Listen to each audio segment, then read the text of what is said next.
Hello and welcome to Press TV's debate. I'm Marzia Hashemi. Thanks so much for being with us. Well, U.S. President Joe Biden has addressed Americans after a surge in attacks against Asians inside of the United States. Now, he said that the U.S. is no place for hate. And that sounds like a great slogan, but if we look at the historic reality, it seems that hatred has been a consistent fiber of life for many minorities in the country.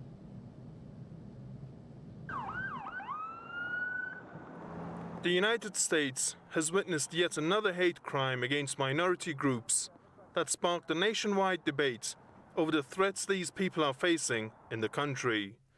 On Wednesday, a white man gunned down 8 people, including 6 Asian women at spas around Atlanta.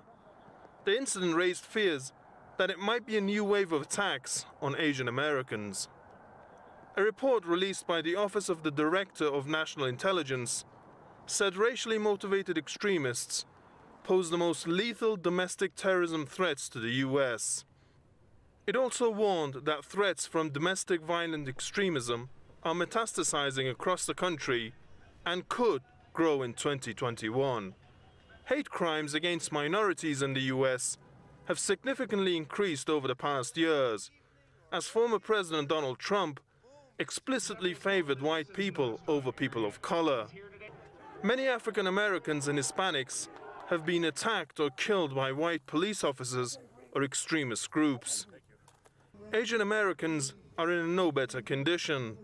They have been grappling with a rise in hate crimes since the coronavirus outbreak, as Trump directly blamed China for the pandemic. Now the question is, how would a country whose foundation has been built on killing the minorities manage to get rid of racism, which has been entrenched in its culture for centuries?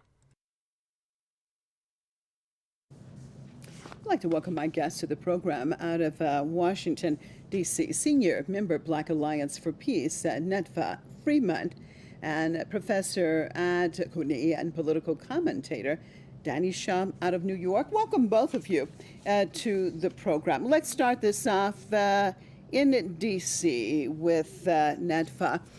What do you think is actually behind the spike in attacks that we're witnessing right now against Asians?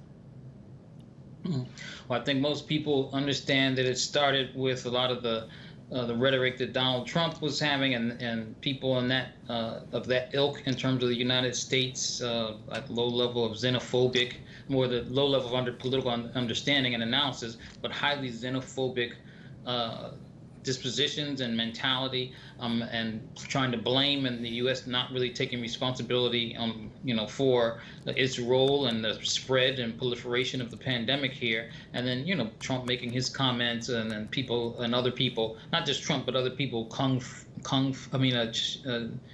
flu and all those kind of crazy things. But at the same time, we should not make this only about Trump, because I think here the Democrats, the Democratic Party, particularly this new administration, would love to scapegoat Trump and his role in that Trump administration, and the rise of xenophobic and right-wing racist phenomenon, or not really a rise in it. It's not really more prominent than it was before, but maybe it's gotten more desperate. But we also shouldn't divorce it from the foreign policy and the angling of the United States, which is very racist foreign policy disposition toward China and Korea, and angling for war, and that in itself comes with its own propaganda.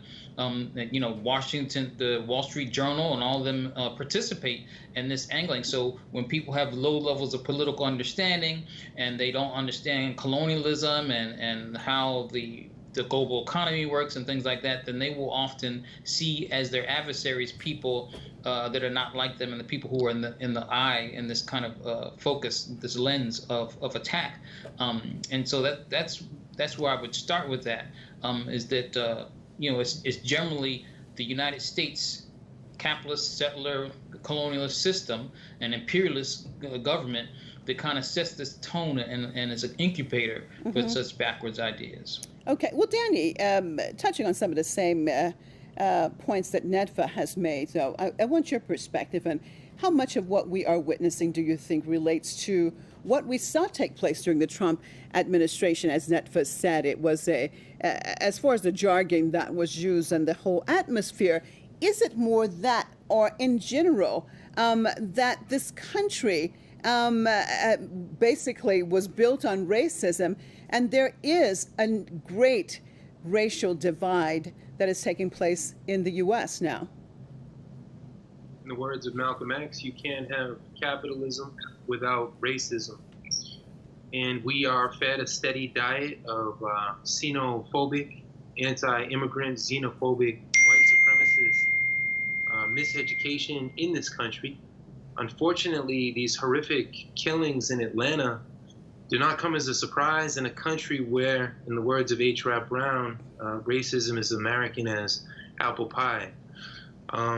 After January 6th, with the countdown to inauguration, we were just counting how many incidents, how many high-profile incidents of anti-Asian violence would there be. And as Netfa has laid out in his summation, there's this long history of anti-China, anti-socialist propaganda. We only have to check the front page every day of the Financial Times in London, in the New York Times here, and across this country. So it's not just coming from the right wing, it's coming from both wings of the ruling class. As the competition with China heats up, this is a technological and economic and diplomatic battle. So these headlines, unfortunately, are going to continue to play out, especially among the white working class, who's been fed how many centuries of white supremacy and backwardness. Well, Netfa, what do you make of Biden's comments that the U.S. is not a country of hate? Because if we look at the U.S.'s terrible record when it comes to dealing, especially with Native and Black Americans, it's deeply rooted in hate. But your overall take on the way this administration has been addressing this issue, do you see it as being hypocritical? Well, it's absolutely hypocritical, and what it comes at a time where actually this wing of the ruling class, which is dominated by the Democratic Party and this Biden-Harris presidency, is really doing its best to aside. I guess this issue emerges when it's doing its best to play on a crude identity politics that's absent of the class struggles, that's absent of capitalism, and trying to play on, well, Black Lives Matter and other people matter, and that movement that's making them have to address what's being called racial injustice or racial justice has emerged, particularly young people who have a very internationalist purview, who are open to other peoples, and they're trying to but they want that to stay there, and they don't want like what we talked about here earlier with Danny mentioning,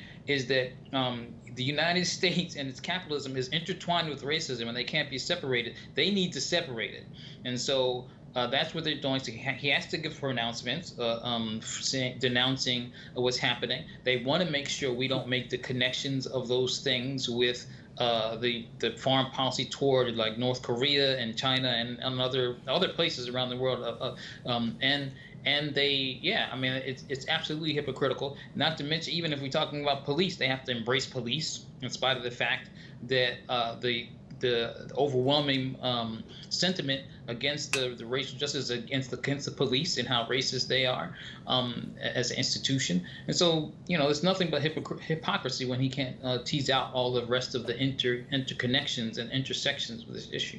Well, Danny, in 2020, we saw many people protest against racial inequality. What came about of those demonstrations? Has anything changed? That's a great question. A lot of window dressing, especially from the Democrats, but institutionally, systematically, what has changed? Segregation and white supremacy and police brutality has not changed. A year ago, when Breonna Taylor was murdered, we're coming up on the one-year anniversary of the brutal torture and assassination of George Floyd, but the people continue to resist proving how true the statement is that repression breeds resistance, and only resistance can bring us our freedom. Today, across the country, as we speak, there are demonstrations against racism, against anti-Asian hatred and hate crimes. So really, it's only the people in motion with these different anti-racist and anti-imperialist organizations who can usher in a new day. It's not going to be a Joe Biden or a Kamala Harris or any other white knight from their pedestal that's going to cause any real systematic change. So I think it's correct to be in the streets, to stand with our Asian sisters and brothers across this country at this crucial moment, at this tragic historical moment. Well, Nefta, just listen to what Danny just said. Let's talk about that possibility, talking about a rising resistance. When we look at, because you pointed out and talked about the way the U.S. is handling its foreign policy and the way it has demonized, for example, China or North Korea, and of course the way the media, the mainstream media, also promotes what the state is basically telling them. So how likely is it that we will get to that point of this rising resistance, this, if you want to say, woke group that really can make that change that's necessary? It's interesting that you use the term woke, because the Wall Street Journal rather just had put out a thing using the term sort of more disparagingly, as the way of disparaging the xenophobia and racism and whatnot. But I think one of the things, and this is where the media is very key to the answering into your question, is that it is quite likely. One of the things, in spite of all of the megaphone, they're using to put out their propaganda and their spin, is that they're not reporting on, for example, Danny mentioned a lot of the demonstrations that are going on. If we go into those demonstrations, particularly if you look at people's journalism and people's coverage, so to speak, that the internet has on social media and whatnot, we can see a lot of solidarity with these young people across race lines, quote unquote race lines, if you will, but also recognizing the solutions that Danny talked about, that it's not within the state, and then denouncing the police. I saw a young woman, Asian woman, who was talking about having a discussion with her mother about the role of the police, and them thinking, well, the hate crimes that are emerging against Asians in the United States means that we have to embrace the police. And she was explaining to her mother, no, the police don't keep us safe. And then she talked about the racism, the racist policies and actions and implementation of police against African people, black people in this country. And so, just if you're on the ground among the people, you can see that there's an emerging young generation that sees through this stuff. We just it doesn't get reported. As long as we're also using mobilizations to engage in organization with political education, then it's inevitable. This system is crumbling, and the contradiction of the system cannot be hidden. They can do a good job of making it look like it's hidden, but it's not really hidden from the people who have to face the consequences of it. Well, Danny, in a report released by the Office of the Director of National Intelligence, it says the biggest threat to the United States is racially motivated domestic terrorism. Your take on this assessment? Yeah, no question. Even the FBI in the state has recognized this, yet here we have this assassin, this racist murderer, killed 8 people, and the police apprehend him peacefully. He doesn't have a scratch on him. So we see, whether it's Dylan Roof or this other young man, these are deeply sick individuals, infected with how many decades and centuries of the white supremacy, and then the police handle them with kids' gloves. I think it's important to continue to take these big steps back and contextualize internationally how fearful this decaying empire is of China's $1 trillion investment in other countries across Latin America, the new accords with Australia, with Japan, with other Asian powers. We remember Obama's pivot to Asia. so quote unquote, away from the war on terrorism. So it's within this context that we see these attacks on China, as if China were somehow our existential threat here in New York City and DC and beyond, when it's poverty, the coronavirus, lack of health care. But you cannot have war without racist demonization of the quote unquote enemy. So that's the context that really puts whether somebody is Southeast Asian or Vietnamese or Filipino, they fall into this category of a people who's being branded as this internal enemy. So if we don't have that context, then we're going to believe the MSNBC and CNN headlines that these are just individual racist attacks, when in fact it's part of something much bigger. What about that, Netfa, what Danny just said about that demonization? And he was talking, of course, on an international level, but even locally. I mean, if we look at what's happening inside the states, there are some analysts who talks about that this technique that is being used is the divide and conquer, divide the people, divide them into races, divide them into whatever you can divide them into in order that they cannot unite and actually really make a change in the system. What do you think about that side of things? Mm-hmm. Oh, it's absolutely true. You can't have it without having even domestic, propaganda to confuse people. In fact, I alluded a couple of times to this Washington Wall Street Journal article that talked about what it was doing was demonizing language and demonizing using woke, accusing China and a media thing of using woke language, as it said, to confuse, to actually create racial tensions in the United States and animosity, as if there's not racism here already, and a way of saying that social justice movements are being influenced by outside agitators. Is that whole trope that's long-standing in the United States, just like they did the same thing with Russia, and saying these little insignificant social media posts were aggravating tensions in the United States, as opposed to the actual real root problem itself being the cause of the unrest here. And so what is that? That's to divide us, to create some attempt, and I will say it's a feeble attempt. I don't think it will work, but a feeble attempt to accuse those of us who are on the ground talking about racial justice of being influenced by something else, and not having the intelligence to know the difference between what really ails us and afflicts us, as opposed to these other messages, so-called messages that are supposed to be coming from somewhere else. Well, Danny, your take, how do you see the future in the United States? Because you talked about these growing movements and these demonstrations and more young people having more of an international perspective. Do you see the future, basically, the pendulum swinging as far as the amount of people who are aware and being able to make a change in that system? Or do you see the system just crumbling, basically, because it won't make the changes that these young people and others are demanding?